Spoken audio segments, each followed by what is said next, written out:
مگر جوان بیٹی کو کسی مرد کے پاس تعلیم کے لیے بھیجنا یہ صحیح نہیں ہے۔ اگر پردے کے بغیر تعلیم ہو رہی ہے اور آپ کی جوان بیٹی مولوی صاحب کے پاس اور حافظ صاحب کے پاس جا کے تعلیم حاصل کر رہی ہے تو آپ زنا کو دعوت دے رہے ہو، آپ حرام کام کو دعوت دے رہے ہیں۔ قرآن کہہ رہا ہے وَلَا تَقْرَبُوا الزِّنَا، زنا کے قریب بھی مت جاؤ۔ مسجد میں عورت نماز پڑھنے آ سکتی ہے، نبی کے دور میں بھی عورتیں آتی تھیں۔ ایک صحابی جن کا نام عمرو بن سلمہ تھا، اپنے قبیلے میں وہی اکلوتے تھے جن کو قرآن یاد تھا، اور 6 سال کے بچے تھے وہ۔ جب ان کی قوم کے لوگ ایمان لائے اور نبی اکرم نے حکم دیا کہ جاؤ اپنی قوم کو تم لوگ نماز پڑھو اور تم میں سے کوئی آدمی امام بن جائے، جس کو قرآن زیادہ یاد ہو اس کو امام بنا دو۔ عمرو بن سلمہ کے قبیلے کے لوگوں نے غور کیا، پورے قبیلے میں سب سے زیادہ قرآن اگر کسی کو یاد تھا 6 سال کے بچے کو یاد تھا، بچے کا نام عمرو بن سلمہ تھا، لوگوں نے امام بنا دیا۔ عمرو بن سلمہ کہتے ہیں میرے پاس ایک ہی کپڑا تھا، ایک ہی چادر تھی، وہی میری لنگی تھی، وہی میرا کرتا تھا، ایک ہی چادر پہنتا تھا میں، اس کو پہن کر کے میں نماز پڑھانے لگا۔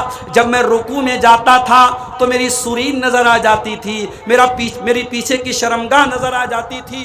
عورتوں نے کمپلینٹ کی، شکایت کی، کہا کہ ارے کم سے کم اپنے امام کی شرمگاہ تو ڈھانپ دو، اپنے امام کی پیچھے کی شرمگاہ تو کور کر دو، اتنا کپڑا تو لا کے اس کو دے دو۔ حضرت عمرو بن سلمہ کہتے ہیں میری قوم کے لوگوں نے مجھے چادر لا کے دی، اتنی خوشی مجھے ہوئی کہ اس سے زیادہ مجھے خوشی کبھی نہیں ہوئی تھی۔ پتہ یہ چلا کہ نبی کے دور میں عورتیں مسجد میں آتی تھیں، ان کا انتظام ہوتا تھا۔ آج سیمانچل میں اتنا بڑا بیلٹ ہے اہل حدیثوں کا، جا کے سروے کر لیجئے، جتنی مسجدوں میں جمعہ کی نماز ہوتی ہے جائیے اور سروے کیجئے، کتنی جمعہ کی جامع مسجدوں میں جہاں جمعہ کی نماز ہوتی ہے، کتنی جامع مساجد میں عورتوں کی نماز کا انتظام ہے، جائیے پتہ کر کے آئیے۔ میرا ایک اندازہ ہے کہ شاید اگر 100 مسجدیں ہوں گی جہاں جمعہ ہو رہا ہے تو 90 مسجدوں میں عورتوں کا انتظام نہیں ہے، معاف کیجیے، سیمانچل کی بات کر رہا ہوں۔ آپ کی عورتیں سال میں ایک بار جلسہ ہو رہا ہے، اور معاف کیجئے گا آپ کے یہاں جلسہ کم اور میلہ زیادہ ہوتا ہے۔ ہم لوگ جلسے میں آتے ہیں، اپنی قیام گاہ سے اسٹیج تک آنے میں ہی ہم سارا منظر دیکھ لیتے ہیں۔ راستے میں کون تقریر سننے آیا ہے، کون موبائل پر کہاں لگا ہوا ہے، کون کس کو دیکھ رہا ہے، کون کس کو اشارہ کر رہا ہے، کون کس کو دیکھ کے مسکرا رہا ہے، ہم لوگ بھی بڑی دور کی نظر رکھتے ہیں میرے پیارے ساتھی۔ آپ غور کیجئے کہ آپ کی عورتیں اور لڑکیاں سال میں ایک جلسے میں آ رہی ہیں، اور آپ یہ ایکسپیکٹ کرتے ہیں، یہ امید کرتے ہیں کہ وہ دین سیکھ لیں گی۔ نہیں میرے پیارے ساتھی، آپ کو جمعہ کی نماز میں بھی عورتوں کا انتظام کرنا پڑے گا۔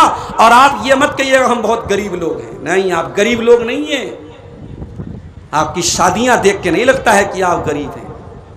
200 باراتیوں کو آپ جب چکن بھی کھلاتے ہیں، مٹن بھی کھلاتے ہیں، تب نہیں لگتا کہ آپ غریب ہیں۔ جب 3-3 لاکھ روپیہ جہیز دیتے ہیں لڑکیوں کو، تب نہیں لگتا غریب ہیں۔ آپ اگر چاہیں ہر وہ مسجد جہاں جمعہ کی نماز ہو رہی ہے، اگر گاؤں والے چاہیں گے، اور اسی منیہاری کے علاقے میں نے بعض علاقوں میں دیکھا ہے لوگوں نے اپنے گاؤں میں کلیکشن کر کے لاکھوں روپے کی عیدگاہ بنا لی ہے، آپ چاہیں گے ہر مسجد میں جہاں جمعہ کی نماز ہو رہی ہے عورتوں کا انتظام ہو سکتا ہے۔ اور آج کے اس دور میں بہت ضروری ہے میرے پیارے ساتھیوں عورتوں کا انتظام۔ لیکن اگر جمعہ کی نماز میں عورت جمعہ کی نماز پڑھنے آ رہی ہے تو میری پیاری ماں بہنوں کان کھول کر کے سن لو، اللہ کے پیارے نبی فرماتے ہیں اگر کوئی عورت خوشبو لگا کر کے مسجد میں آتی ہے، نماز پڑھنے آ رہی ہے، جمعہ پڑھنے آ رہی ہے، تراویح پڑھنے آ رہی ہے، اگر وہ خوشبو لگا کر کے مسجد میں آتی ہے تو 40 دن تک اس کی نماز قبول نہیں ہوگی۔ 40 دن تک اس کی ایک ٹائم کی نماز قبول نہیں ہوگی۔ جو عورت صرف خوشبو لگا کر کے مسجد میں آئی ہے، میری پیاری ماں اور بہنوں، جب مسجد میں آپ کو خوشبو لگا کر کے آنے کی اجازت نہیں ہے تو کٹیہار اور منیہاری کے بازار میں اور پورنیہ کے گلاب باغ میں اور کسی واٹر پارک میں اور کسی ریسٹورنٹ میں اور کسی مال میں آپ کو بے پردہ اور میک اپ کر کے اور خوشبو لگا کر کے جانے کی اجازت کیسے ہو سکتی ہے میرے پیارے ساتھی؟ عورت پردے میں رہے گی، دین سیکھے گی، اسلام سیکھے گی۔ میں نہیں کہتا کہ ساری بچیوں کو مدرسے میں ڈال دو، مگر جا کر کے سروے کر لو کہ اسکولوں میں پڑھنے کے نام پر کیا کیا ہو رہا ہے۔ آج ہماری قوم کی بچیاں انگلش میڈیم اسکول میں پڑھ رہی ہیں۔ اسکول کا اینول فنکشن ہوا، اسکول والوں نے کہا آپ کی بیٹی ڈانس بہت اچھا کرتی ہے، ہم چاہتے ہیں ہمارے اینول فنکشن میں آپ کی لڑکی ڈانس کرے۔ ماں نے شوہر سے کہا، بیوی نے شوہر سے کہا ہماری بیٹیا بڑا اچھا ڈانس کرتی ہے، اسکول والوں نے خود سے نام دیا ہے، چلو ڈانس کرواتے ہیں۔ اسکول کا فنکشن ہوا، اسٹیج پر آپ کی جوان لڑکی ناچ رہی ہے اور آپ ویڈیو بنا رہے ہیں اور فخر سے اپنے اسٹیٹس پہ لگائے ہیں مائی ڈاٹر از ڈانسنگ، میری بیٹی ڈانس کر رہی ہے۔ ارے بے غیرت، اپنی ڈانس کرتی ہوئی بیٹی کو دیکھ کر تجھے چلو بتمانی میں ڈوب مرنا چاہیے تھا۔ تیری قوم کی بیٹیاں ڈانس کر رہی ہیں اور تو فخر سے دیکھ رہا ہے اور تو ویڈیو بنا رہا ہے اور تو انسٹاگرام پہ ڈال رہا ہے اور تو فیس بک پہ ڈال رہا ہے۔ اور معاف کرنا، یہ کام ابھی تک تو انگلش میڈیم اسکول والے کرتے تھے، اب مدرسے والے کہاں پیچھے رہیں گے؟ اب مدرسوں میں بھی یہ کام ہو رہا ہے، بڑی بڑی بچیوں کو اسٹیج پہ لایا جا رہا ہے اور ڈانس تو نہیں ہے، ایکشن ہو رہا ہے، ایکشن۔ شراب کا نام بدل کے وسکی رکھ دیا جائے، رم رکھ دیا جائے، بیئر رکھ دیا جائے تو شراب حلال نہیں ہو جائے گی۔ یہ ڈانس کو آپ ایکشن کا نام دیتے تو ڈانس صحیح نہیں ہو جائے گا۔ ٹھیک ہے، بچی آ رہی تھی، وہ مائک پر آ کے اس نے نعت پڑھ دی، حمد پڑھ دی، اس نے کوئی چھوٹی سی تقریر کر دی، وہاں تک تو ٹھیک تھا۔ یہ ایکشن کے نام پہ کون سی بلا آ گئی بھائی؟ لڑکیوں کو تعلیم دو میرے پیارے ساتھیوں، تعلیم کے نام پہ ان کی عزت کا جنازہ مت نکالو۔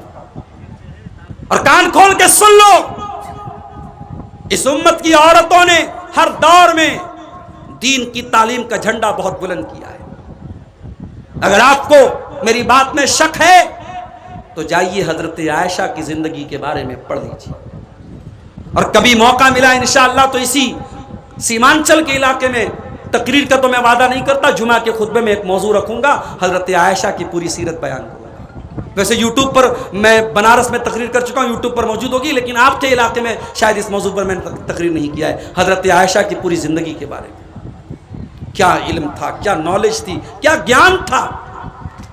بڑے بڑے صحابہ کہتے ہیں جب ہمارے اوپر مشکل آتی تھی، ہمیں کوئی مسئلہ نہیں سمجھ میں آتا تھا، حضرت عائشہ سے سوال کیا کرتے تھے، اور حضرت عائشہ جب جواب دے دیتی تھی سب کا منہ بند ہو جاتا تھا۔ اتنی نالج اللہ تعالیٰ نے حضرت عائشہ کو دی تھی۔ او میری پیاری بہنوں، تمہارے لیے آئیڈیل نہ تو ثانیہ مرزا ہیں، نہ بالی ووڈ کی ہیروئن ہیں، نہ کرکٹرز ہیں، آپ کے لیے آئیڈیل خواتین اگر ہیں میری پیاری ماں بہنوں، اس امت کی سب سے بہترین عورتیں ہیں، نبی کی بیویاں ہیں، اللہ کے پیارے نبی کی بیویاں ہیں، یہ اس امت کی سب سے آئیڈیل عورتیں تھیں۔ میری پیاری ماں بہنوں، آج ذرا سی شوہر کی کمائی میں کمی آ جائے، آپ کے ماتھے پر بلا جاتا ہے، آپ کی پسند کی ساڑی شوہر نہ دلائے، آپ کی پسند کا سوٹ نہ دلائے، آپ کی پسند کا کھانا گھر میں نہ بنے تو آپ کو غصہ آ جاتا ہے۔ میری پیاری ماں بہنوں، کبھی موقع ملے اللہ کے پیارے نبی کی بیویوں کی حالات بھی پڑھ لیجئے۔ حضرت عائشہ اپنے بھانجے عروہ سے کہتی ہیں، اے عروہ، ہم آسمان میں ایک چاند دیکھتے تھے، دوسرا چاند دیکھتے تھے، تیسرا چاند دیکھتے تھے، 2 مہینے گزر جایا کرتے تھے۔ وما یوقد فی ابیات رسول اللہ صلی اللہ علیہ وسلم نار، اللہ کے رسول کے گھر میں 2 مہینے تک چولہا نہیں جلتا تھا، 2 مہینے تک نبی کے گھر میں چولہا نہیں جلتا تھا۔ حضرت عروہ نے پوچھا، یا خالۃ فما کان یعیشکم، اے خالہ جان، جب چولہا نہیں جلتا تھا، جب کھانا نہیں بنتا تھا تو 2 مہینے تک آپ لوگ کیسے رہ لیتے تھے؟ فرمایا التمر والماء، کھجور کھا کر کے اور پانی پی کر کے اللہ کے نبی کے گھر والے اور اللہ کے نبی کی فیملی گزارا کر لیتی تھی۔ مدینہ آنے کے بعد کبھی اللہ کے پیارے نبی کے گھر میں لگاتار 3 دن تک گیہوں کی روٹی نہیں بنی۔ یہ لائف سٹائل تھا اللہ کے نبی کی بیویوں کا۔ میری پیاری ماں بہنوں، اگر ایسی زندگی آپ کو گزارنے دے دی جائے، آپ تو 1 ہفتہ نہیں رہ پائیں گی۔ نبی کی بیویوں نے ساری زندگی نبی کے ساتھ گزارا کیا، کبھی لب پر کوئی شکوہ نہ لائیں، کبھی زبان پر کوئی شکایت نہیں لائیں۔ ایک مرتبہ، آج میں نے گھڑی نہیں لگائی ہے، ٹائم زیادہ ہو جائے تو پتہ 12 بج چکے ہیں، میرے نکلنے کا بھی ٹائم ہو رہا ہے۔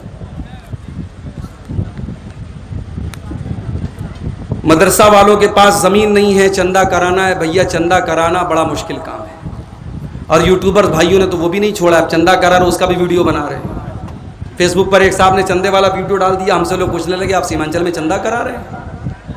اب چندہ کوئی خراب چیز نہیں ہے، لیکن چندے کا ایک ہنر ہوتا ہے، وہ ہم لوگوں کے پاس نہیں ہے۔ وہ جو ہمارے حضرت علی صاحب ہیں، اختر عالم مفتاحی صاحب ہیں، اور بھی جو بنگلہ مقررین ہیں، وہ بیچارے چندہ لوگوں کو پکڑ کے دباؤ ڈال کے زور ڈال کے جو 5000 لینے والا اس کی جیب سے 10,000 نکلوا لیتے، وہ سب ہنر ہم لوگوں کے پاس نہیں ہے میرے بھائی۔ ہم زبان سے کہہ سکتے ہیں، ٹائم ہمارے پاس کم ہے۔ میں تقریر کے آخری پوائنٹ پر ہوں، 5 منٹ آپ کے سامنے رکوں گا تقریر ختم کر کے۔ آپ کو جو چندہ دینا ہو، اگر آپ محبت رکھتے ہیں مدرسے سے، دین سے، علماء سے، اور آپ چاہتے ہیں کہ قوم کی بچیاں ایک اچھے ادارے میں پڑھیں، آپ آئیے اور اپنا چندہ یہاں لکھوائیے، دے کے جائیے۔ میں سب کے لیے دعا کرتا ہوں، اللہ سب کے چندے کو قبول فرمائے۔ آخری بات رکھ رہا ہوں، 12 کراس ہو رہا ہے۔ میں بات یہ کر رہا تھا عورت کی تعلیم کے بارے میں، حضرت عائشہ کے بارے میں بات کر رہا ہوں۔ حضرت عائشہ، باپ بیمار ہے، حضرت ابو بکر صدیق باپ سے ملنے کے لیے، بڑے غور سے سننا میار پور والوں، حضرت عائشہ اپنے ابا جان ابو بکر صدیق سے ملنے کے لیے گئیں۔ اب حضرت ابو بکر کا آخری ٹائم ہے۔ جب باپ نے بیٹی کو دیکھا، بیٹی کوئی معمولی بیٹی تو نہیں ہے، نبی کی سب سے پیاری بیوی ہے۔ حضرت ابو بکر نے پوچھا، اے بیٹی یہ بتا کہ جب اللہ کے نبی کا انتقال ہوا تھا تو آپ کو کتنے کپڑوں میں کفنایا گیا تھا؟ کہا کہ ابا جان، کفن رسول اللہ صلی اللہ علیہ وسلم فی ثلاثت بیض سحولیت، اللہ کے پیارے نبی کو 3 کاٹن کی چادروں میں، 3 سوتی کپڑوں میں کفنایا گیا تھا۔ کہا کہ اے میری بیٹی، یہ میرا کپڑا رکھا ہوا ہے، وہیں پر سفید رنگ کا ایک کپڑا رکھا تھا جو بیماری کے دنوں میں حضرت ابو بکر پہنا کرتے تھے، اس پہ داغ دھبے بھی لگے تھے۔ کہا اے میری بیٹی، ایک کپڑا یہ لے لینا اور 2 کپڑا اور لے لینا، اور نبی کی سنت کے مطابق مجھ کو بھی 3 کپڑوں میں کفنانا۔ پتہ یہ چلا کہ صحابہ مرنے میں بھی نبی کی سنتوں پر عمل کرتے تھے۔ میت کے تعلق سے بھی آج ہمارے یہاں بہت ساری بدعات ہیں۔ میں سیمانچل کے حالات نہیں جانتا، بنارس میں بہت ساری بدعات اہل حدیثوں میں تو کم ہیں، دوسروں کے یہاں بہت ساری ہیں۔ تیسرے دن تیجا ہو رہا ہے، 40ویں دن 40واں ہو رہا ہے، قرآن خوانی ہو رہی ہے، اور مردے کو جب دفنانے لگتے ہیں تو بیر کی پتی کو قبر میں ڈال رہے ہیں، دفنانے کے بعد قبر پہ کھڑے ہو کے اذان دے رہے ہیں، بہت کچھ ہو رہا ہے۔ مگر یاد رکھو میرے پیارے ساتھیوں، ہمیں میت کے تعلق سے اور مرنے والے کے تعلق سے بھی ہمیں کوشش یہ کرنی چاہیے کہ ہم پیارے نبی کی سنت پر عمل کریں۔ حضرت ابو بکر نے کہا کہ میری بیٹی، جب نبی کے کفن میں 3 کپڑے تھے تو میرے کفن میں بھی 3 کپڑے رکھنا۔ سبق یہ ملا میار پور کے غیرت مند مسلمانوں، ہم کو سبق یہ ملا کہ بیٹی کو اس لائق بناؤ کہ بیٹی سے باپ مسئلہ پوچھنا پڑے تو باپ بیٹی سے مسئلہ پوچھے۔ اپنی بیٹیوں کو اس قابل بنا دو کہ جب کبھی زندگی میں مشکل ٹائم آ جائے تو آپ کی بیٹیاں آپ کو مسئلہ بیان کریں۔ اور ابھی کلاسی چوک پر ایک صاحب مجھ کو ملے، کئی بیٹوں اور بیٹیوں کے باپ ہیں، ان کی ایک بات مجھے بڑی اچھی لگی۔ انہوں نے کہا مولانا صاحب، میری ایک ہی تمنا ہے، جب میرا انتقال ہو جائے میرے جتنے بیٹے ہیں ہر بیٹا اس لائق ہو کہ اپنے باپ کا جنازہ پڑھا سکے، وہاں یہ دیکھنا نہ پڑے کہ باپ کا جنازہ کون پڑھائے گا۔ مولوی صاحب، میں ہر بیٹے کو عالم دین بنا رہا ہوں، ہر بیٹے کو حافظ قرآن بنا رہا ہوں، ہر بیٹے کو اس لائق بنا رہا ہوں کہ وہ بیٹا میرے جنازے کی نماز پڑھا سکے، ہر بیٹی کو دین کا علم دے رہا ہوں تاکہ کل جب میں مر جاؤں میری بیٹیاں میرے لیے دعا کر سکیں۔ میرے پیارے بھائیوں، یہ سوچ ہر ماں کی ہونی چاہیے، یہ سوچ ہر باپ کی ہونی چاہیے۔ اپنی اولاد کو علم دین سکھاؤ میرے ساتھ۔ میں نہیں کہتا آپ انگلش میڈیم اسکول میں پڑھاؤ، آپ کا بیٹا IAS آفیسر بن جائے، بڑی خوشی کی بات ہے، ہماری قوم کو IAS آفیسرز کی بھی ضرورت ہے۔ آپ کی بیٹیاں ڈاکٹر بن جائیں، ہماری قوم کو لیڈیز ڈاکٹر کی بھی ضرورت ہے۔ آپ کے بچے وکیل بن جائیں، ہمیں اپنے کمزور اور مظلوم بھائیوں کا کیس لڑنے کے لیے اچھے وکیلوں کی بھی ضرورت ہے۔ لیکن معاف کرنا، ہمیں وکیل وہ چاہیے جو رشوت نہ لے، ایماندار ہو، اللہ سے ڈرنے والا ہو۔ ہمیں ڈاکٹر وہ چاہیے جو مریضوں کا خون نہ کرے، مریضوں کا خون نہ چوسے، جو ایمان۔ ابھی لکھنؤ کا ایک ڈاکٹر ہے، سرجن ہے، ماشاءاللہ چہرے پر داڑھی بھی ہے، تہجد پڑھتا ہے، اور جب مریض کا آپریشن کرتا ہے، مجھے لکھنؤ کے ایک صاحب نے بتایا، مولانا صاحب اتنا بہترین ڈاکٹر ہے کہ آپریشن کے پہلے 2 رکعت نماز پڑھتا ہے، اور آپریشن کے وقت یہ کہتا ہے کہ دیکھو بھائی میں معالج ہوں، میں سرجن ہوں، میں علاج کر رہا ہوں، لیکن شفا اللہ کے ہاتھ میں ہے، اور 5 ٹائم کا نمازی ہے، سوموار کو نفل روزہ رکھتا ہے، جمعرات کو نفل روزہ رکھتا ہے۔ آج ایسے ڈاکٹر بھی ہماری قوم کو چاہیے میرے پیارے ساتھیوں، جو دیندار ہوں۔ آج ہمارے قوم کو اچھے وکیل بھی چاہیے، آج ہمارے قوم کو اچھے پولیٹیشینز بھی چاہیے، جو ایماندار ہوں، جو نیک ہو، جو دیندار ہوں۔ میں تعلیم سے منع نہیں کر رہا ہوں، لیکن ہاں مکان کی فاؤنڈیشن مضبوط ہونی چاہیے۔ اپنے بیٹوں اور بیٹیوں کو دین کی تعلیم دو۔ میرے پیارے ساتھیوں، ہم اللہ سے دعا کرتے ہیں رب العالمین ہمیں اپنی بیٹیوں کو دینی تعلیم دینے کی توفیق عطا فرما۔